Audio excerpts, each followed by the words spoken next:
Afternoon, happy Ganesh পুজো। কার কার পাড়ায় গণেশ পুজো হচ্ছে আমাকে জানিও কমেন্ট করে। দেখো আমাদের পাড়ার গণেশ পুজো সবাই মিলে জোগাড় করছে। দেখো অলরেডি জোগাড় হয়ে গেছে, দেখো কত সুন্দর। আমরা যতটুকু জানি ততটুকুই করেছি, যদি ভুলচুক হয় ক্ষমা করে দিও। দেখো আমাদের এতজন মিলে পুজোর জোগাড়যন্ত্রী গুছিয়েছি। তোমরা বলো ঠিকভাবে গুছাতে পেরেছি তো? এইটা হচ্ছে আমাদের ঠাকুরমশাই, দেখো আমাদের অনেক হেল্প করে দিয়েছে। এই যে এখন তারপরে যজ্ঞ হবে, এই যে যজ্ঞর কাঠ, এই যে আমাদের পাড়ার লোক দেখুন। বাইরের ওয়েদারটা দেখো কত সুন্দর।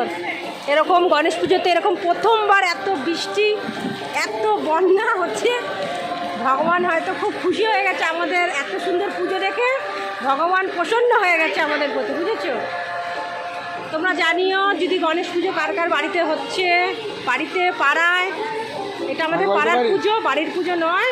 এটা আমরা পাড়ার সবাই মিলে পুজোটা করছি। তোমাদের ভালো লেগেছে একবার কমেন্ট করে জানিও।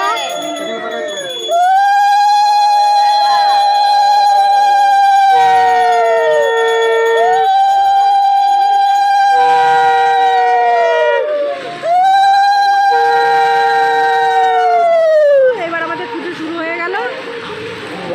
তোমাদের ভালো লাগলে আমাকে নিশ্চয়ই কমেন্ট করে জানাবে। টাটা, ভালো থেকো, ভালো থাকবো, আবার আসবো। আজকে রান্না নিয়ে আসতে পারলাম না, পুজো নিয়ে আসলাম। ঠিক আছে, হ্যাপি গণেশ পুজো।